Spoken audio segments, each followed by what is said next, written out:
Hi, and welcome back to English Today. This is DVD 16 and the fourth DVD of your upper intermediate level.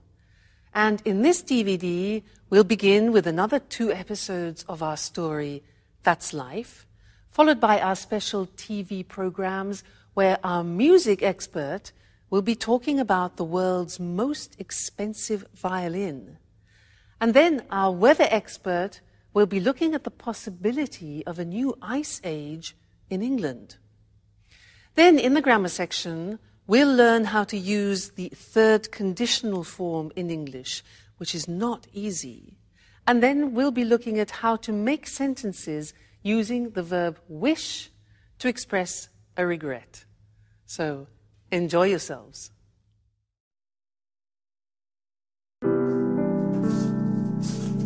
Good morning, Sarah. Have you seen what a beautiful day it is? How about I walk in the countryside and then we can relax by the pool? I don't really feel like going out. I'd rather stay in and read. Oh, come on, Sarah. Don't be your usual antisocial self. Let's have some fun together. Why don't we play a trick on the guys who are still asleep? We could wake them up with a nice bucket of cold water. What a stupid trick. Nothing's changed, but I still love you truly. Beautiful girl with brown eyes, dusting away my heart's sighs. That's all we needed. Oh, you don't understand, Sarah. This is poetry. This is the story of a secret love. Poetry, love, tricks. Enough of this nonsense. If I'd known you were all going to be so amusing, I never would have organized this reunion.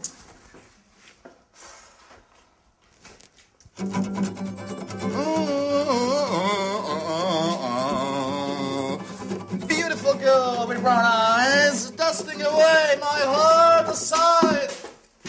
Oh no, Paolo! Look what a mess you've made. And by the way, you didn't clean the kitchen last night, did you?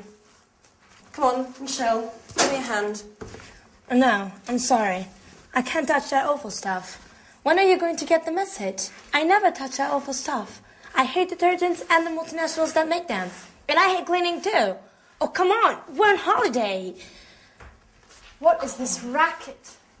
And what is going on in here? Has World War III broken out? It's just started. Well, soldier Sandra's launched her offensive, but the Paolo Michel squadron is responding well to the attack and will defend its position to the bitter end. Stop playing around. Roll your sleeves up. The sooner we start working, the sooner we'll finish and we'll be able to relax by the pool. Wait a minute. I was just thinking of going back to bed.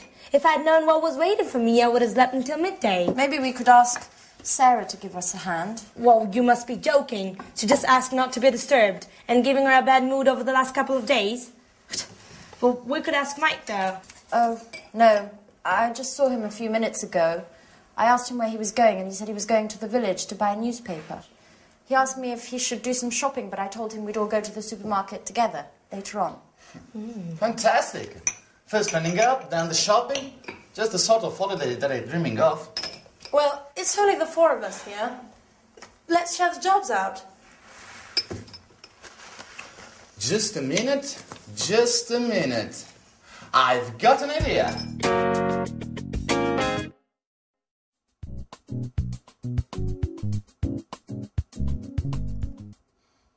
How about you and Anne having a cleaning competition? Time in here. You clear one part and you the other. Yes, and I can keep the time. And Paolo provides some beautiful background music. At the end, we'll see who's been the fastest. And, of course, which part of the kitchen shines the most. I think it's a great idea. You and Anne are always arguing about who's the best at doing things. Oh, this could be the right moment to show off your domestic skills. And the winner will be crowned Queen of Housewives. What do you think?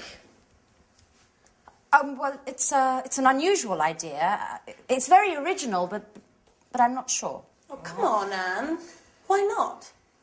It'd be interesting. Oh, okay. You've convinced me.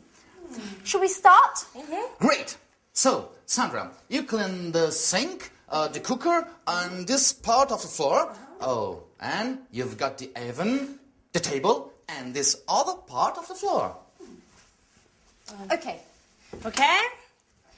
Ready, get set, go! Sponge in hand. Sandra is cleaning the taps while Anne is intently sweeping the floor. Now Sandra is spraying detergent onto the cooking rings and starting on the table. Time is passing by. Another contestant is showing signs of fatigue. The race is open and nothing is separating the two cleaners. Those college days were so long ago. You were so clever, so beautiful too. But I never forgotten you. Nothing's changed. I still try love you. Beautiful girl with brown eyes, dusting away my heart sighs. Finished? Incredible! You both finished at exactly the same time. Come on, Michelle. We need to decide which is the cleanest part.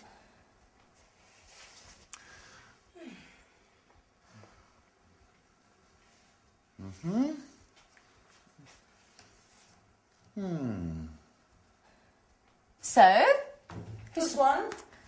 Well, after considerable discussion, the jury declares that the winner is... Come on, don't keep us in the dark. Who's won? Oh, you've both won. It's a dead heat. You've finished together and both parts of the kitchen are perfectly clean. Okay, well, maybe it's better this way, Sandra. At least there'll be no arguing about who's better at cleaning. Yeah, you're right. Let's forget our rivalries, at least for today. Come on, let's shake on it. Okay. We're both champion cleaners.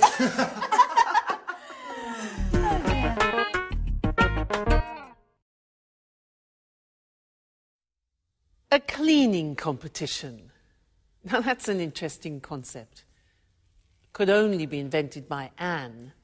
Now that is something where I would definitely lose. Cleaning competition, no way. What about you? Anyway, that last episode was great because it helps me introduce to you one of the most difficult grammatical forms in the English language, which is called the third conditional. We have three conditionals in English. 1, 2, 3. The first, let me give you an example. If I see him, I'll tell him. That's number 1. If I saw him, I would tell him. That's number 2. Number 3 is what we're going to look at now. If I had seen him, I would have told him. Sounds terrible, doesn't it? Too much grammar. But last lesson was useful because we learned the first part of the third conditional, which is the past perfect. They used it in the episode. It was Sarah. She said, if I had known you were all going to be so amusing, I would never have organized this reunion. Now that's a good example, and it's difficult. We often use the third conditional when we talk about a regret. Let me give you an example. I saw a beautiful house. It was quite expensive, but I liked it. I needed time to think about it. And I didn't buy it immediately. And then somebody else bought it. So I think, oh, if I had bought that house, I would have been so happy. So that's expressing a regret.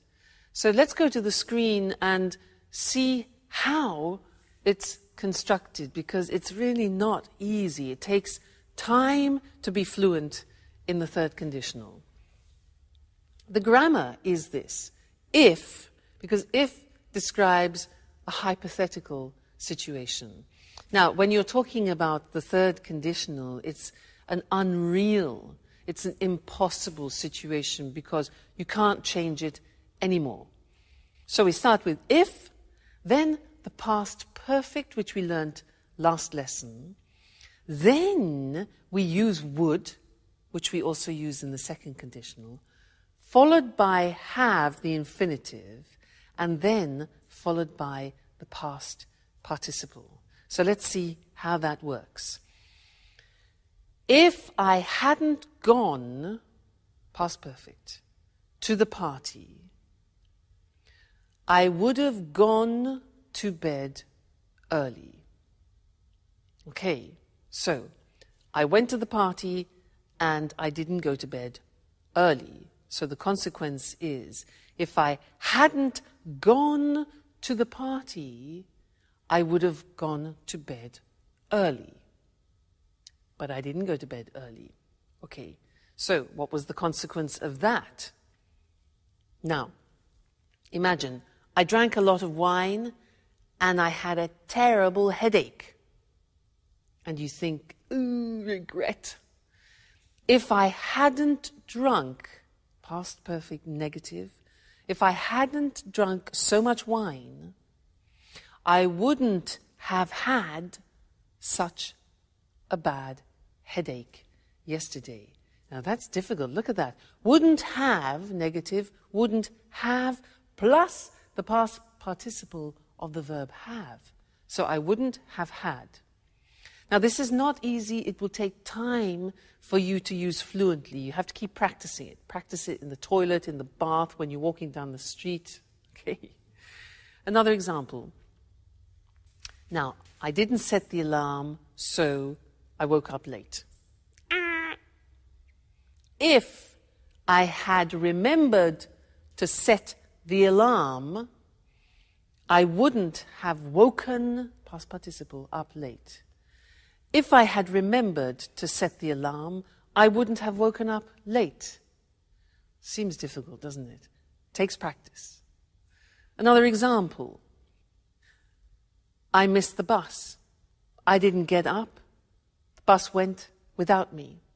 So third conditional. If I had got up earlier, I would have caught the bus. If I had got up earlier, I would have caught the bus. Impossible situation, can't change it. If I hadn't been late for work because I missed the bus, so I was late for work, my boss wouldn't have been so annoyed. Wouldn't have been, you notice be in the past participle, been so annoyed. And the last one. Well, we lost the contract because I went to the party, I drank too much wine, and I missed the bus. Everything was late.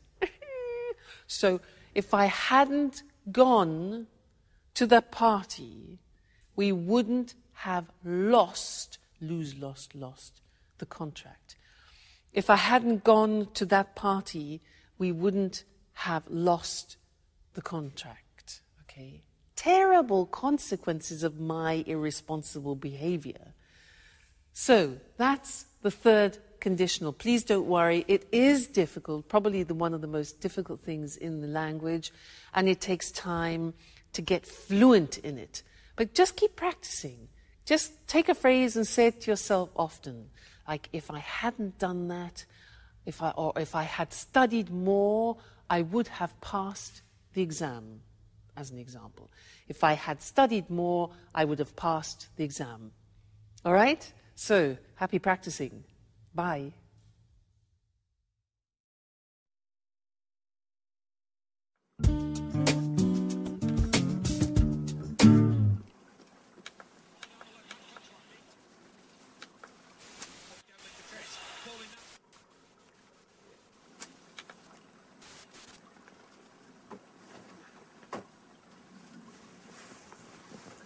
Hi, Sarah. Do you have a minute? I'd like to talk. Sure. Well, I'd like to apologize for the other evening. I swear I didn't do it on purpose. I didn't know anything about what had happened at the bar. Okay. I'll forgive you this time. Great. I'm glad we've cleared up the misunderstanding. So tell me, how did the fire start?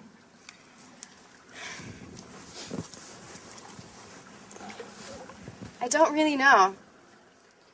The lighting system had been checked 2 days earlier by the electrician. And the sprinkler system was working fine, too. It had just been installed, but it didn't work. How's that possible? I don't really know. Someone must have thrown a cigarette on the curtains, which caught fire straight away. The whole pub burned down in a few hours. The fire brigade couldn't save the place. It all went up in flames. I wish I'd been more careful. I wished I'd checked everything more carefully. But it's not your fault, Sarah. How could you have prevented the fire? Come on, you've got to pull yourself out of this. You can't spend your whole life thinking about your problems. You used to be such a fun person. Life changes us, Mike. We've all changed since our university days. Sure. But I'd like to help you find your old enthusiasm again. Tell me, how can I possibly help? Well, I'm not sure. You're embarrassing me. Hey, you shouldn't feel embarrassed, not with me. We've always trusted each other, no? What time is it? 4:15. Oh, no, the match, it's already started. You know, Mike, we were talking just then. Yeah, I know. We'll continue our conversation later. I've really got to watch the game now. It's a great match, Chelsea against Manchester United. You know that doesn't interest me in the slightest. You haven't changed, Mike. All you think about is football. Football's the only important thing in your life. You're exaggerating now, Sarah. And you don't understand anything. All you care about is football. Maybe if I wore a Manchester United shirt, you'd pay me more attention. What did you say?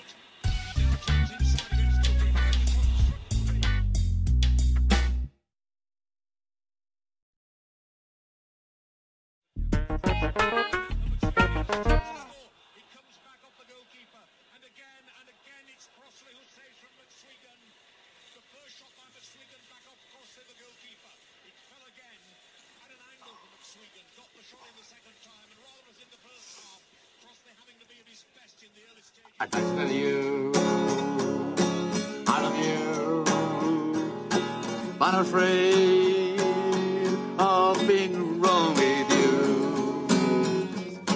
Beautiful girl with brown eyes, dancing away my heart aside. Oh no, Paolo, that's all I needed is you. With your stupid guitar. I've had enough. I'm going to my room.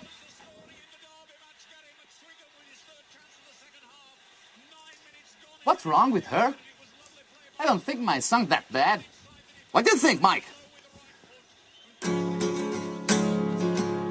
I'd like to tell you, I love you. Paolo, can I watch the game in peace and quiet?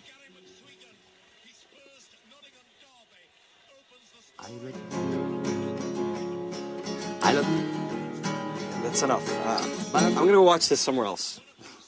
I can't believe it. They're all mad here. I'd like to tell you, I love you, but I'm afraid of being wrong. Beautiful girl with brown eyes, dancing away my heart side. Oh, man. At last someone who appreciates my talent. I knew you were an expert in music. That song, Paolo, what does it mean? Oh, I wrote it. Thanks to Mike that gave me the inspiration. You like it? Oh, no. Mike? Yeah? That's not possible. I don't believe it. Unbelievable. They are all mad in this house. Beautiful girl with brown eyes, dancing away my heart sighs.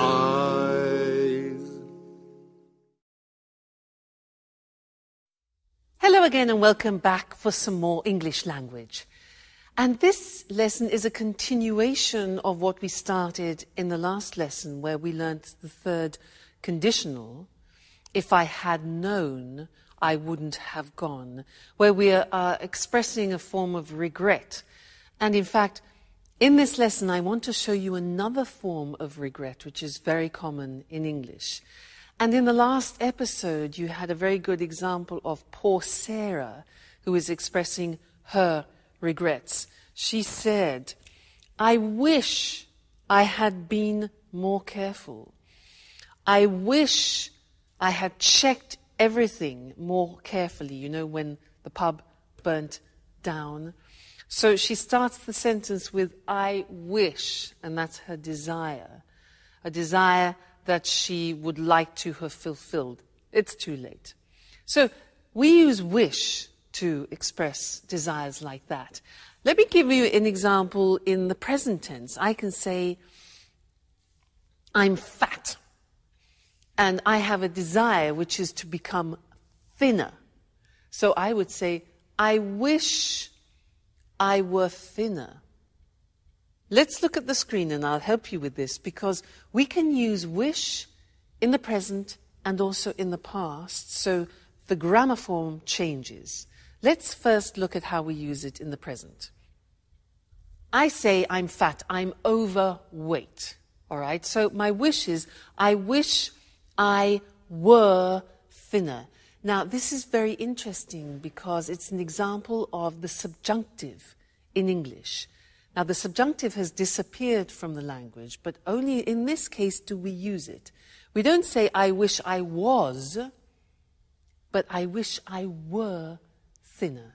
Okay, so an important exception, that. Another example is, I don't know how to cook, and I have a desire, a wish to change that. So I could say, I wish I knew how to cook. Notice that the verb know goes into the past, simple past. I wish I knew how to cook. She can't speak another language. So the girl can't speak another language. She has a desire. She says she wishes she could speak another language. So we're in the present. She wishes, I wish, you wish, he wishes. She could in the simple past. All right? She wishes she could. So that is a present desire that you have. If, in the case of Sarah, your desire is in the past, which often becomes then a regret, the grammatical form changes. Have a look. I didn't buy that car. Now imagine you see a car, it's a bit like my house. You see a car and you don't buy it, and then you regret it. You think, I wish, in the present, I had bought. Now you remember the past perfect. We looked at it in the 2 previous lessons. Here it is again. I wish I had bought. We contract it and it becomes I'd. Okay? Now be careful, because I'd, when it's contracted in English, could be I would or I had. Now, would never be followed by the past participle. So you can tell if it's had because the past participle follows. All right? So I wish I'd bought it. All right? Another example. She spent so much money last year, and now she's got problems. So she wishes she hadn't spent so much money. All right? Past perfect. He didn't come to the performance. That's the situation. His desire in the past. He wishes he'd come to the performance. Or I could say, I wish he'd come to the performance. All right? One more. We lost the tickets. They wish they hadn't lost the tickets. Okay? So, that is an important verb, wish. It's important because often we want to express our desires both in the present. I wish I were thinner. and also in the past. I wish I had studied more languages. All right, so when you want to use wish, think, is it present, is it past? And then choose the correct grammar form. Great. So I wish I had met you earlier. We could have done a lot of language together. But I look forward to seeing you next lesson. Okay? Bye. Good morning and welcome to this week's edition of Music World. And welcome to Tony Moore, our music expert. Hello, Lucy. And good morning to all our music fans. Well, Tony, on May 16th, 2006, a Stradivari violin was sold at auction in New York for $3.5 million. The Christian hammer violin, as it's called, had become the world's most expensive musical instrument. So why is this violin so special? Well, this violin was made in 1707 by Antonio Stradivari in the family workshop in Cremona, near Milan in northern Italy. The years 1700 to 1720 are called Stradivari's golden period because of the exceptional sound quality of the instruments he made during this time. So why is the sound quality so good? Oh, good question, Lucy. During this period, Stradivari came up with some tiny improvements to the shape of the violin. Experts think that these changes to the shape of the violin, particularly to the shape of the belly and the back plate, may in part be responsible for their incredible sound quality. So it's the shape of the violins that makes them so sought after by the world's best musicians. Yes, but not only the shape. You know, the wood Stradivari used to make his violins may have been stored underwater in the Venice lagoon before he bought it. It's thought that this may have damaged the wood slightly and may in part be responsible for the special sound. So the shape and wood that was stored in the lagoon in Venice is why Stradivari violins are so special. Well, actually, there are one or two other possible explanations. Tell us more. Some music historians say that the varnish Stradivari used may be behind the exceptional sound quality. Others say the secret is in the glue he used. And two American scientists have recently suggested that the quality of these violins is due to the cold weather experienced in Europe during the period when the violins were made. Cold weather and wonderful violins. I don't see the connection, Tony. Well, you see, Lucy, the colder weather resulted in trees growing more slowly. The wood from these trees was denser than normal and makes a better sound when it's used for making violins. Interesting. I can see now that everything's perfect about these violins. By the way, who bought the Christian hammer violin? We don't know, actually. Well, the buyer remained anonymous. He or she is probably a private collector. And what do you think the new owner will do with this wonderful instrument? Well, music lovers are hoping that the owner will allow the world's best violinists to play the instrument at concerts around the world.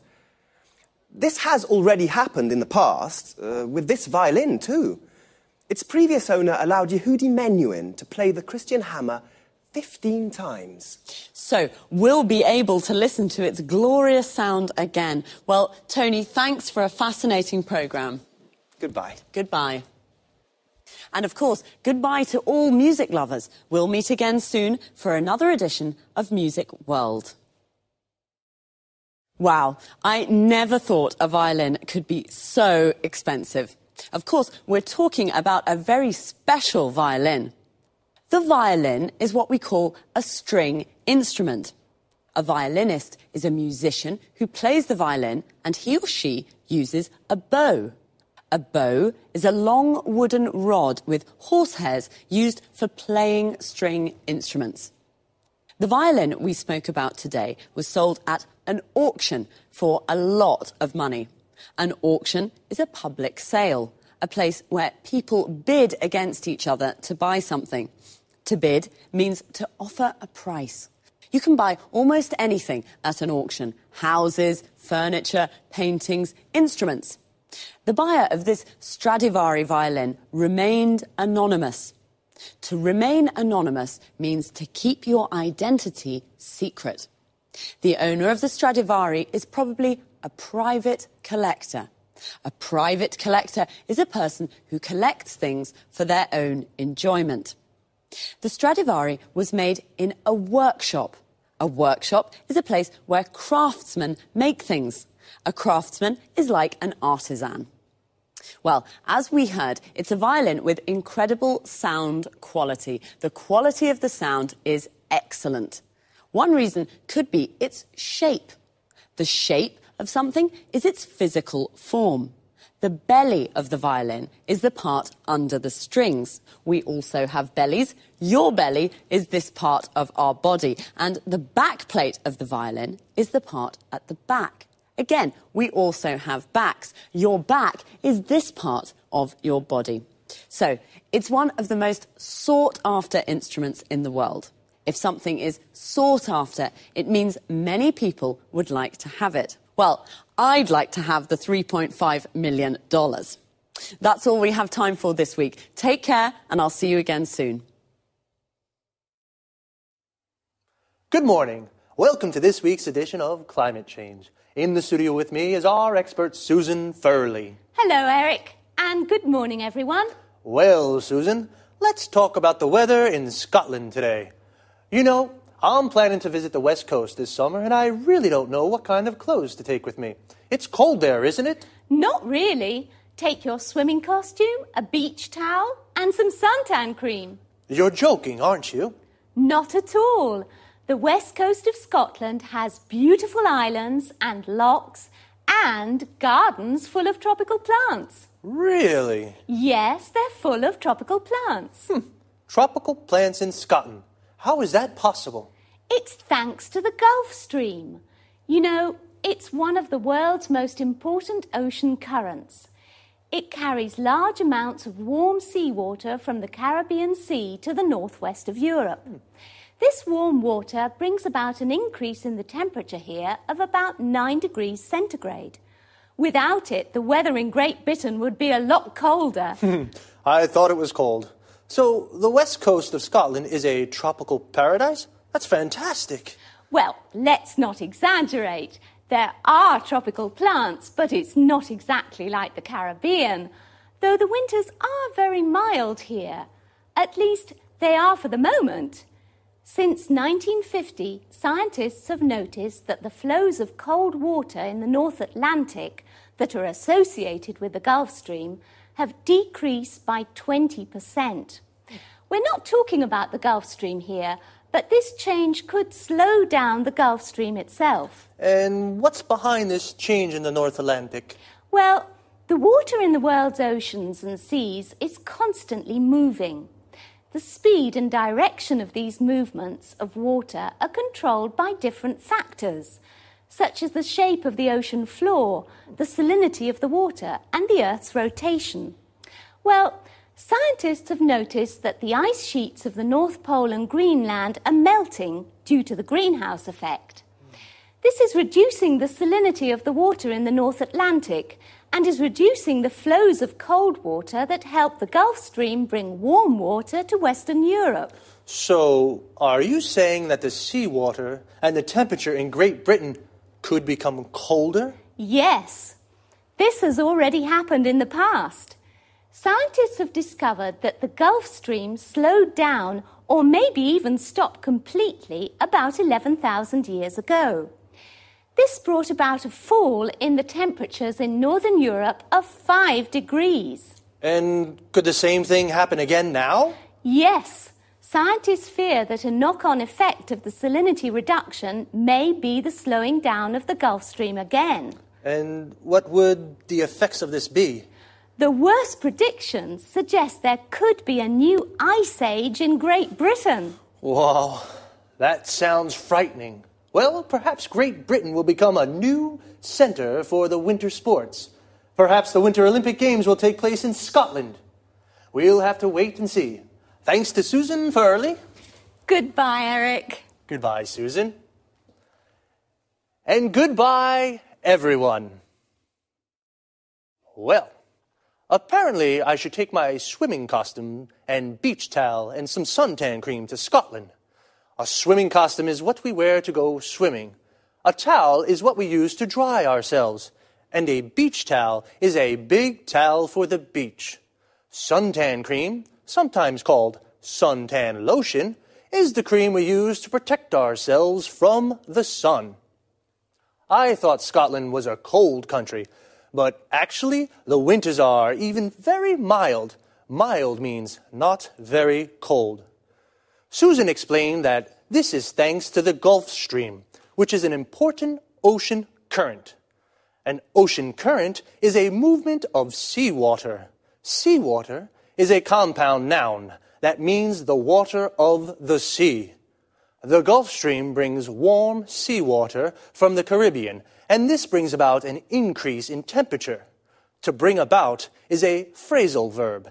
It means to make something happen. But the flows of cold water have decreased. When water moves, we say it flows. So a flow of cold water is the movement of cold water. The Gulf Stream could slow down. To slow down means to become slower. What is behind these changes? This means, what is the reason for these changes? Well, the ice sheets in the North Pole are melting.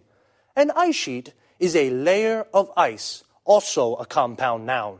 When ice melts, it becomes water. This is a reducing the salinity of the water. The salinity is the amount of salt it contains. It is also reducing the flows of cold water that helps the Gulf Stream bring warm water to Europe. This could bring about a fall in temperature. A fall is a decrease. We call this is a knock-on effect. A knock-on effect is an effect of something happening. We've run out of time again, so I'll say goodbye and see you soon.